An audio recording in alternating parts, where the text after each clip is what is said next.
with the TAC A1, but I'm curious. So what I'll probably do is I'll probably um, shoot a few different kinds of ammo through the TAC A1, and whichever one is most accurate, I will do 5 and 10 shot groups at 1,000 with the TAC A1 as well.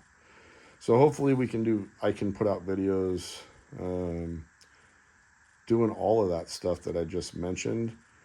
But this was basically a first impression video on the MRAD, and my impressions of the MRAD so far are that it's just a fantastic rifle. It's a fantastic system where you can change calibers in a short amount of time, and you can fully expect whatever caliber you put in this rifle to shoot amazing groups and just perform um, magnificently. Honestly, it's just, I'm so impressed. I don't know that I'm gonna get like the trigger upgrade, the Timney trigger, supposedly an upgrade.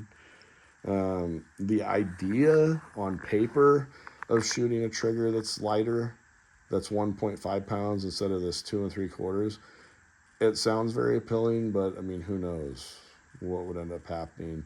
Um, I have had a bad experience with Timney as far as like the Scar 17. I bought way back in the day. I bought the Timney trigger for the Scar 17 from Rainier Arms, and it's really light. And I want to say it's a single stage, but it is light.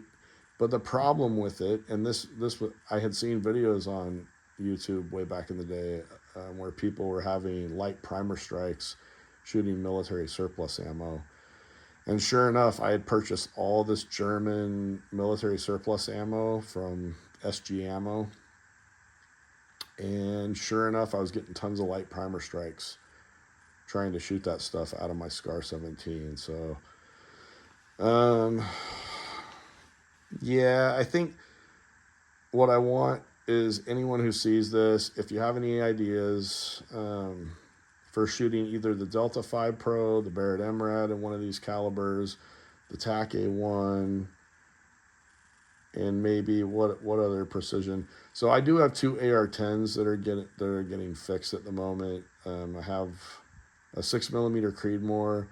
I want to say it's a 26-inch rifle plus 3 stainless steel proof barrel, and it's got JP internals, arrow upper and lower receiver, and that thing was like half inch, but it just wouldn't cycle. So that's gonna get fixed.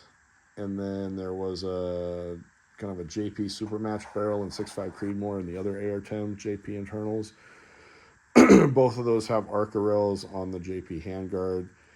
They're pretty cool rifles. So getting both of those fixed. So hopefully big stuff from those in the future. And then I do have the Daniel Defense. What is it called? M4V11 Pro. Now it's the V7 Pro M-Lock. The V11 was key mod. That's how long ago. It was like 2016 when I bought that thing. No, 2015 I think when I bought that thing. So it's 10 years old. But that has their strength to weight barrel. It's nitrided, not. It's Cold Hammer Forge nitride, not Cold Hammer Forge chrome line. They don't do nitride anymore. And I asked my friend who works there why they don't do that, and he said it was because the difference in accuracy between chrome line and nitride was negligible. So that's coming right from the company. You heard it from me, but I got it right from the company. That's why they don't nitride their barrels, and chrome line lasts longer. So if the difference in accuracy is negligible, you'd want chrome line just because it lasts longer. So anyway, and then the Noveski SPR that I have, that's a 416R stainless steel. I think it's a 1 in 8 twist, not a 1 in 7. But it's their SPR profile barrel, and I bought their SPR upper, and then I bought a Noveski. It's Gen 3. I bought the Gen 3 lower, and basically built like a big heavy rifle with the PRS stock. But that thing was, I think that's had some degradation in accuracy. I've shot it a lot. I couldn't tell you a round count. It's probably close to 5,000. But that, for the longest time, that thing was shooting half-inch groups with the 77 grain OTMs, like the Razor Core stuff. That is kind of expensive ammo, but that's just a military grade long range ammo, and I'm shooting 1/2 inch groups out of the Noveske with it. So I do have one video shooting that Noveske. It's like 4 shots to hit a spray paint can hanging out there at 750 yards.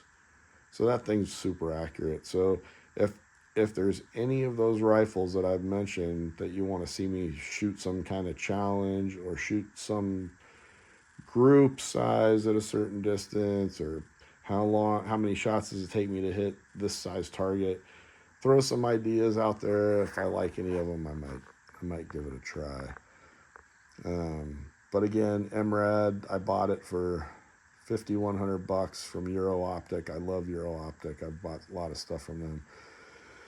And I think it's totally worth it. That might sound like a lot, but it's like buy once, cry once. I think anybody that has gotten into long range shooting, you will love the MRAD if you buy it. You will love it. So the other guy that shot that contest, his name was Kevin, and he was shooting the MRAD, and he absolutely loves it. I haven't talked to anybody that has an MRAD that doesn't love it.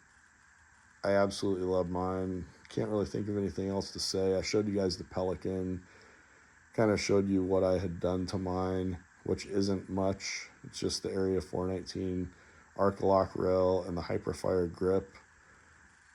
And I have a Night Force because I love the Night Force 7 to 35s. I don't have a silencer on this thing. I don't know that I ever will. Maybe at some point. Who knows? Showed you guys the trigger, the stock trigger. The weight I'm getting is 2 3/4 pound, like every single time. And then I showed you the accuracy with the 2 different calibers that I have. I can't really think of anything else to say about it. I may shoot some competitions with it, but I'll definitely be thinking of things I can do to put on video. And I think I already told you guys about what I am planning to do. So if you have any ideas, let me know. I think that's going to wrap it up. No more rambling from me tonight.